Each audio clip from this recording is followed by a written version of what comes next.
Morning, world. Good morning, Daily Huddlers. Today's Monday. It is Money Matters and Money Monday, where you tune in to make your money work for you. This morning, we begin with a quote. A wise person should have money in their head, but not in their heart. Jonathan Swift. Mm-hmm. Ooh, that was cool. Very cool.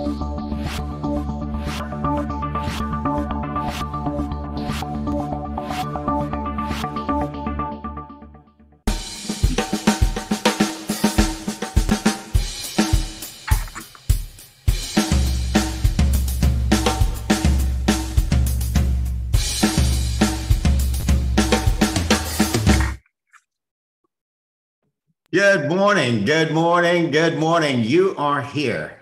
That you're here tells me who you are. You are people who want to have your money not only work for you, but that your money makes the difference you want to make in the world. And today, we begin with this question, a series with none other than Dr. Monikah Ogando, who will dive into this subject for us this morning, how to recession-proof your money and create your own economy. Now, I'm going to repeat this because it's worth repeating. You have the power to recession-proof your money and create your own economy. But before we dive into that, I have a few questions for you. Andrea, you know, it's been your world. We've been sparing you for the dad joke. But I do have a great question for you. Go, Andrea, what time is it? And who are you going to hug today? The time is right now. The only time. And who am I gonna hug today? My daughters. Yeah. Hug them hard. Hug them a lot longer than you ever have. Yep. Good morning, Stacy. My next question is for you. Good morning. How are you, my friend? I am how I say I am, right? At this very moment, I am feeling massively accomplished as I launched my website. I went live yesterday and I met my summer goal. So I am feeling heroic and powerful and strong and awesome and all those things that we talked about on Friday. So yes, without stealing for Thursday from anyone, you launched a website yesterday. You care to say the URL out loud? StaceyARobinson.com. STACEY Robinson.com. I got my name. It's awesome. StaceyARobinson.com. Well, go there and you'll get a sense of why our friend says he is accomplished. And Giovanni, thank you for being my partner. Thank you for being the co-founder of the Daily Huddle. Thank you for being the keeper of the gift that keeps on giving. Monikah Ogando's here because of you, brother. Oh, It's true. That's true. that is true. She is here because of you. Yes, That's what I mean by the gift that keeps on giving. So for that, Giovanni, tell me, where are you? I introduced you to the Oracle. Yes. That's so lovely. Hold on a second, Sorrel. I can't quite escape it. I am here. Are here. And you know, when you're here, you are in the right place. Think you are or not. Whether you Right want where I'm supposed to be. you Right are here. right where you're supposed to be. Welcome to the Daily Huddle, folks. Welcome to the first and 3 conversations that I'm privileged to have with Dr. Monikah Ogando. My partner, Andrea Vija, was here with me for 3 conversations. We created the space where you begin to anchor yourself in a healthy, created relationship with money. And we left you equipped with the tools that you needed to actually have your money work for you. And today we begin a conversation to empower you to master what it is to live a wealthy life. So we begin with Dr. Monikah Ogando, who needs no introduction, but I will give her one anyway. Giovanni calls her the Oracle. And I call her Monikah Ogando, my sister. And I have her here because I know where her heart is. Monikah's heart is in everyone in the world being wealthy, free, and phenomenally happy about the life they're living now. And money plays a significant role in living that kind of life. And a relationship with money that empowers you is what's required to live that kind of life. And Dr. Monikah Ogando, I know you as the one who helps the world create that kind of life. So welcome to the Daily Huddle. Thank you so much. I'm so excited to be here on a Monday. Typically, we're down slope on Thursdays, but Mondays are just as good. I love it. I'm excited to be here. So Dr. Monikah Ogando World is creating, well, has created and is launching in the fall, 2 series of conversations. One created for men specifically. That one's called, Monikah? Men, Money, and Mastery. And the second created specifically for women called? Women, Wealth, and Worthiness. Do you want to know the story about this? Yeah. The story about this is, I mean, we have to go back 20 plus years. My first career out of college was as a financial planner / stockbroker. And my job was to attract and engage and retain high net worth clients, and how to figure out how to get them to entrust this 20-something-year-old fresh out of college with millions of dollars, with their retirement, with their college funds for their children, et cetera. So I had to develop a way to communicate powerfully, authentically, and with authority, but also understanding what it is that I'm talking about, which is why I'm so huge on research, right? I'm always like super prepared. And then I noticed that people that were like the portfolio of customers, of clients that I had, were mostly entrepreneurs. I didn't have trust fund babies. I didn't have divorcees with a huge alimony settlement. I had people who were self-made and who, were generating their own economy, as it were, and were fueling the economy of the country, because most of the country's economy is fueled by business and business owners.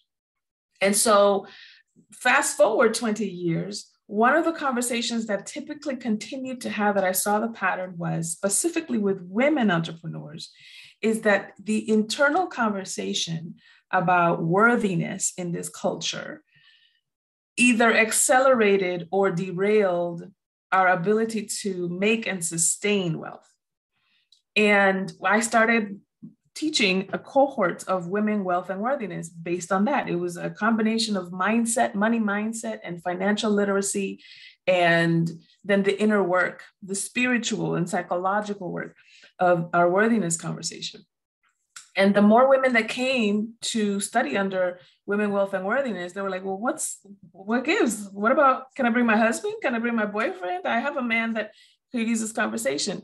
And out of that, the spin-off sitcom, as it were, was Men, Money, and Mastery. But I called it Mastery, not because I was trying to look for a third M word, although that had something to do with it, but because the conversation for men is different. It's not about internal worthiness so much as it is about mastery out there in the world. We derive our sense of worthiness differently. And so when I started talking to my male friends and my, the guys that are in my world, and I just started doing some field research first, we had to break through the bravado of I have it all together and there's nothing you can teach me, and et cetera, right? So I had to get really vulnerable to model how to get vulnerable with my male friends. And once we had created a sacred container, because it can be very tender to talk about money, whether you have it or not. For some people, not having it is tender. For some people, having a lot of it is tender. And we had to create a sacred container to be able to talk about it in a safe environment. And what I discovered is that a lot of men are grappling with, and you may have heard it in social media and in other outlets, as a society, collectively, we're grappling with, what do I get my worth from, my sense of usefulness from, if what my father used to measure it, my grandfather used to measure his with, generations before, that's no longer relevant in my world. So how do I now define my own sense of purpose and my own sense of worth when I don't live in that world anymore? I'm not just a cog in the wheel of the Industrial Revolution. Now, what do I do in an information revolution? What do I do in a gig economy? And so Women, Wealth, and Worthiness and Men, Money, and Mastery are programs that live with each other as well, because a lot of times what ended up happening is that, the husband would take it and then bring his wife, or the wife would take it and bring her husband. And it also relates to, how do we talk about money with each other? And what are the power dynamics in our relationship that money reveals? Because a lot of times people think that money is one of the pillars of power in the relationship. No, the power in the relationship is a conversation and a context in and of itself. And whether you have money, who makes more, et cetera, reveals that power dynamic. And we get to talk about it in a very vulnerable, but also just authentic and powerful way. So I'm really, really excited to bring this to the Daily Huddle community, because I believe that when we can have honest conversations about money, and that it's a symptom of the conversation underneath the conversation, which is, how do I define my worth and how do I express my worth and my gift to the world, then we can begin to collectively shift the conversation around who we are in the world and the impact that we make. So I'm excited. That was the long story. Did you like it? You're muted, Sorrel. Perfect story and the perfect intro to the series, right? There is something we're moving toward. Now, both of these series, Men, Money, and Mastery, Women, Worthiness, and Wealth, are anchored in what you call the pillars of building wealth. Yes. And being with money. Tell us a little bit about these pillars. Well, you know that my favorite thing to say, everybody that has been to the Spiritual Matters Thursday chapter of the Daily Huddle knows that one of the things that we say is, check yourself before you wreck yourself. Check yourself. So Women, Wealth, and Worthiness and Men, Money, and Mastery are two programs that talk about the water we swim in first. We think that the capitalism is an economic framework that we think is just a given, and it isn't. So we have to understand what capitalism is so that we understand our role in it, and how gender comes to play in it, how race comes to play in it, how socioeconomic status comes to play in it. When you understand the context out of which we're talking about money, then financial literacy makes sense. Then the money mindset conversation makes sense. Then we can start talking about, here's what you need to do about credit, or about investing, or about your job, or about pricing in your business, et cetera, et cetera. Because now you have context for it, as opposed to just, I got to hustle and, make something happen. For what, right? We have to check the assumption first. And so the pillars of wealth building in the context of capitalism and intersectional economics is, number one, how you make your money. How you make your money. And we've talked about this in previous chapters, and you know that I'm a stickler for M words, as you might have guessed why I'm a stickler. Thank God you picked that letter. Yeah. So the first pillar is how you make your money. And again, this depends on where you're coming from. If you're a career person, a 9-to-5er, you're in a corporate world, et cetera, obviously that conversation can be about your salary and your total compensation package and your benefits and your retirement, et cetera. When you're an entrepreneur, you have a little bit more leeway in how you create that package for yourself, because you're the one that signs the paychecks, right? And so we take into account those nuances. The second pillar is how you manage your money. And that means what comes in, how it comes in, because it's a lot of times how you make it, and it's also how you keep it. And you keep it so that you can manage it. How do you manage it? How do you pay stuff? How do you budget? How do you distribute your money? What criteria do you use to say yes to things? And what criteria do you use to say no to things? Many times, and this is where the money mindset piece comes in, many times we overcommit to certain things, to paying for things with our family, to lending somebody money, to, paying more, getting subscriptions and paying more stuff out there, and retail therapy and all this stuff, because there's a wound in there, typically from the 0 to 7. And we go into that conversation of the patterns that we developed as children from the age of 0 to the age of 7. There's a wound in there that you're using money to cover up. Some people use food, some people use sex, some people use relationships. A lot of us use money in the same way that a lot of us use food, because it's a legal drug. Money and food are legal drugs. And so we sometimes use that because it's publicly accepted. So how you manage your money is the second pillar. So we've got 2 M's so far: make and manage. Now, in the make part, let's go back just a little bit. Sure. Are there opportunities for people who attend the series to deal with that they're making money in a way that actually doesn't suit them right now? Mm-hmm. Like, you may be making money in corporate America and your dream is to be an entrepreneur. Right. Some of your people make that transition during the course of the work that they do? Yes, they do. And part of that has to do with understanding, again, going back to the money mindset piece, your aversion to risk. There are some people who are like, screw it, it's time to go, bump the world, etc. And they just go and they just build the plane as they're flying it, right? And that's fine for that person with that risk aversion.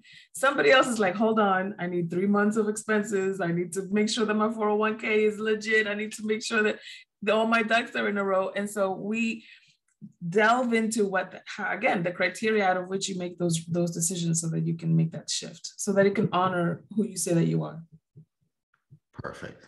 Yeah. So you have make money, then you have manage money. And then the third pillar is to multiply your money. And this is the part that sometimes gets people hemmed up, because what do I mean by multiply money? Whether you are an entrepreneur or a corporate person, whether you have a job or a business, either way, you want to make sure, this is part of creating your own economy, that you're not putting all of your eggs in one basket, that it's not just one particular stream of income, that it's not just that job, that it's not just this niche, that it's not just this industry. I'll tell you a story. When I started my business, it was a lot of it was client-based. And I didn't get paid if if I didn't have clients, or if I didn't have, some kind of retainer coming in, et cetera. So from the very beginning, I used to always put some money aside inside of an investment account, and then have that investment account, give me an ROI, so that when the market fluctuates and there are no clients, I can still meet my personal expenses, I can still pay myself, and I can still meet my financial commitments. The reason why that's important to do is because many times we will make decisions out of survival that we wouldn't make in integrity if our survival was not at stake. Sometimes you end up saying yes to a client because you need to make the mortgage. Sometimes you end up not saying something to a client because you don't want them to fire you because you need the money to pay the mortgage. Or sometimes you'll end up tolerating behavior and tones of voices and, shortcuts in ethics and how the people move and make their business, because you need them to be able to make payroll. And so when you take that survival conversation away, then who are you? Who do you say that you are, and how do you move, and where's your integrity then? And this is something that we get to give to ourselves. That's not the job's job to give you that breathing room. It's not the industry's job to give you that breathing room. You create that for yourself by the money moves that you make. So multiplying your money means, number one, increasing your streams of income. And number two, putting money aside, one of those streams of income. I am a big proponent of having it be an investment vehicle, whether that's crypto, real estate, stocks, whatever it is, but an investment vehicle that has you making money independent of what you use your labor, your time and effort for. Make sense?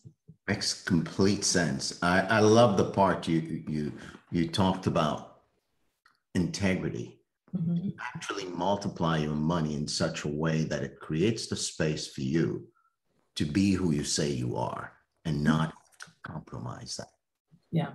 Yeah. You can live with yourself. You can sleep at night.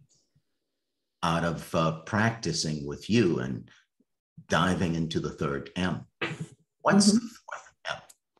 The fourth M is minister with your money.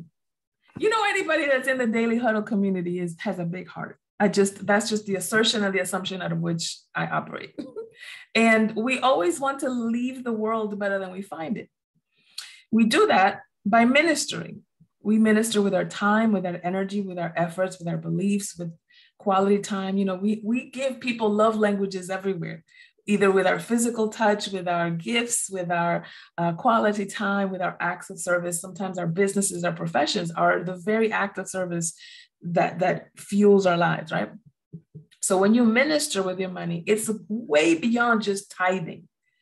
You know, there's in a lot of spiritual communities, there's a certain percentage or a certain piece of your income that you then contribute to a spiritual community or somebody who spiritually feeds you. Sometimes it's not an unorganized religion kind of thing. Sometimes people donate to me all the time. They're like, oh my God, you preach to me. And I got a cash app. I'm like, hey, I received.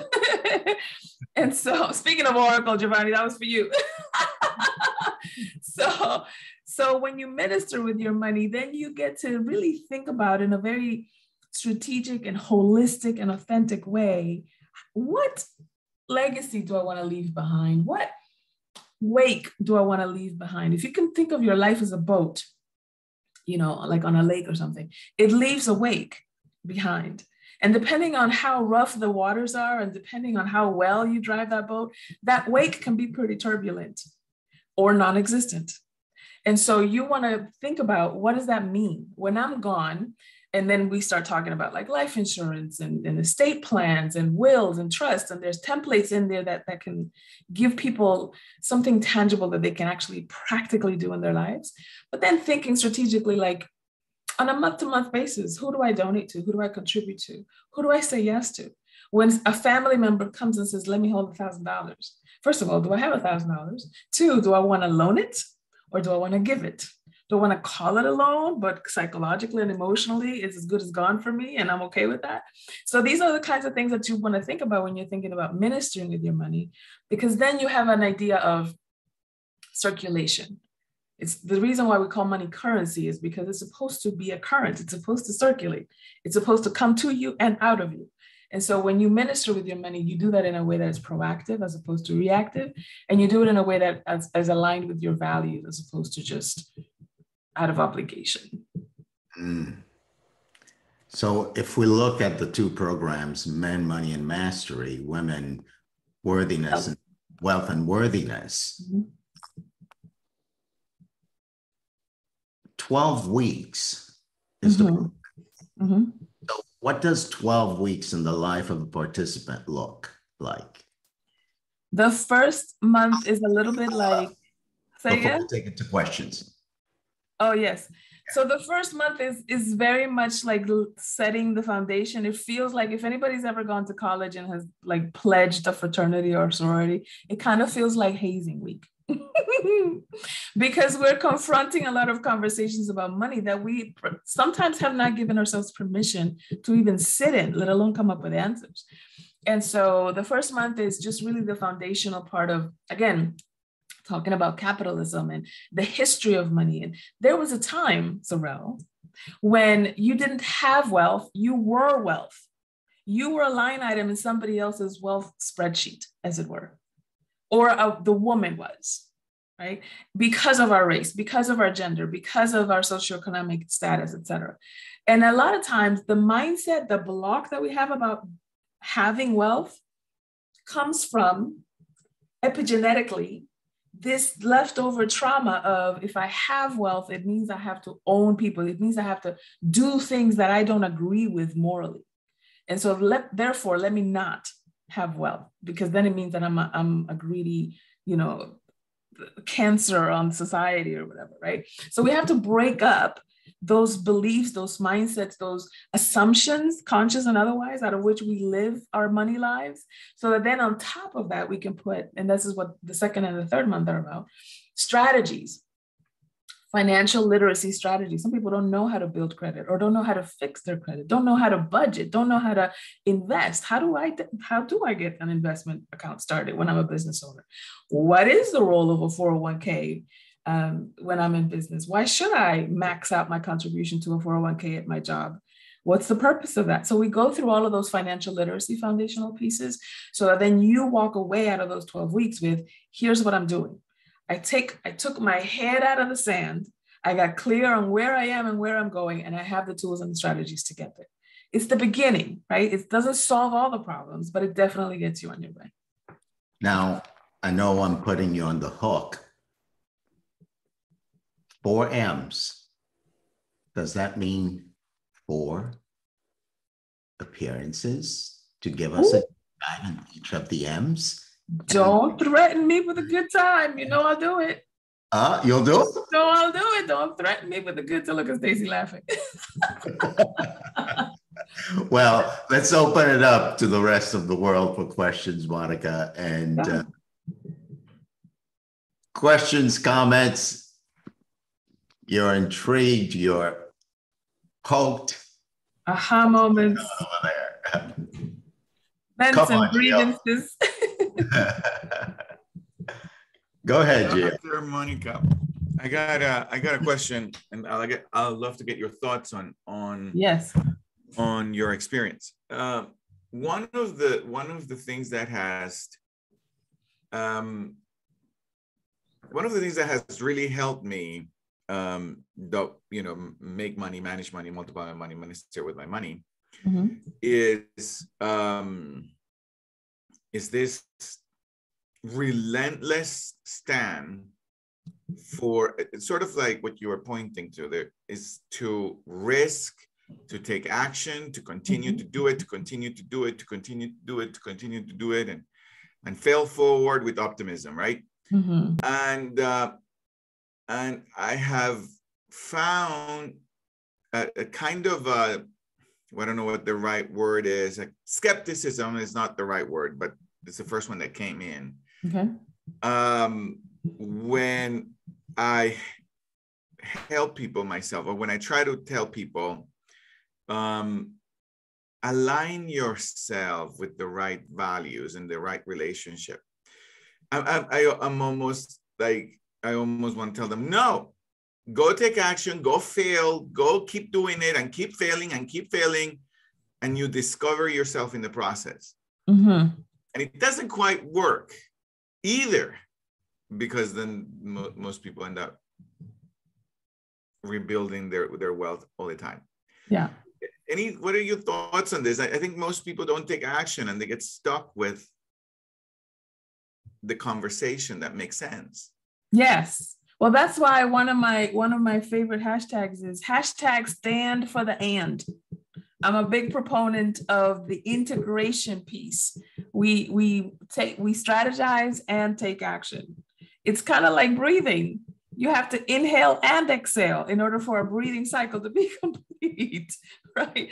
And so you have to strategize and plan and do the inner work, but also take action and apply, and then tweak and come back to the inner work and then apply. And so they're not mutually exclusive. They work in tandem. It's kind of like trying to walk with just your right leg. It doesn't work. You have to use both legs. And if you don't have both legs, you have to use crutches or some other tool in order to move you forward, right? And so a lot of times what I hear you saying, Giovanni, is there are some people who maybe the strategy piece is what's missing. They just go, go, go. And that's kind of like just walking with your right foot. And then there's some people for whom the action is piecing, and they're just like planning and list making and dreaming and thinking, but they don't take action. And that's kind of like just trying to walk with your left foot. You have to use both. And when you don't have access to one or the other, then you leverage somebody else's crutch, like Women, Wealth and Worthiness, or Men, Money and Mastery. Use that to kind of move you along so that you can take action and strategize at the same time. Perfect. Yeah. What is the, I'll do a follow-up question, Sorrel, unless you have a question. No, go ahead, Gio. Oh, no, it's 9:30. Okay, this is a seat for next time. The seat for next time is how to have a breakthrough on the emotion that needs to be worked out that prevents me from either using my left leg or from either using my right leg. Like there's an emotion that gets you stuck, right? That's the question you wanted me to answer in 30 seconds? Okay. No, for the seat for next Monday or something. Yes. Okay, we'll do it next time. Well, Giovanni, thank you for the question. Dr. Ogando, thank you for establishing the foundation for this series. So men, money and mastery, women, wealth and worthiness, access to making your money recession-proof and create your own economy. So there's going to be part 1, 2, 3, and 4. And each part is going to take well, we can't call it a deep dive in 15 minutes, but a shallow dive. And what is it to make your money? What is it to manage your money? What is it to multiply your money? And what is it to minister with your money? Now, can I just say something right quick? Yes, please. I just said to Giovanni about stand for the end. There are 2 kinds of people in the world. There are the tortoises and there are the hares. The tortoises want more information. They want to go on the journey. They're like, okay, we're ready. 4-part series, let's go. And then there's some people like, what? Women, wealth, and worthiness, men, money, and mastery. Where do I find more information? I'm ready now, even though the doors are not open, you guys. But if you want to be in the wait list so that you can be one of the people that get the first dibs, and we have some behind the scenes special events happening before we open the doors, then we have a link for you. You can go to MonikahOgando.com. That's just my name, MonikahOgando.com / Can you type it? Yeah, I could type it. MonikahOgando.com /waitlist. And then you can decide over there, you can sign up for both of them. You can sign up for Women, Wealth, and Worthiness. You can sign up for Men, Money, and Mastery and get on the wait list, and it's free. And we have some free goodies that we can give you in preparation for the journey that we're about to invite you to go into. Thank you, Dr. Monikah. Thank you for creating this as a journey for the Daily Huddle family. As we continue to tend to and create the environment for building wealth for generations to come. So we'll end today, as we usually do, with our 7 tenets. I'm not telling you, I'm not asking you to do those things. I'm asking you to take a moment today to check yourself and pick one and be that. Have that be your self-expression. The first one from Patty Dabrowski is love. Be love and spread that wherever you are today. The second is stress less. Be the kind of person that just runs around carefree and loving life. Eat mostly plant-based. Give. Get some rest, sleep. And last but not least, move and shake what your mama gave you. Don't say This is our show for today. The Daily Huddle is on every single day. Tomorrow is Health and Wellbeing with Vince Roundtree and Roland Veneta. We'll see you there. Bye, guys. Thanks. All right. Thank you, everyone. Have a wonderful day. Thank you, everybody. Thank you, Stacey.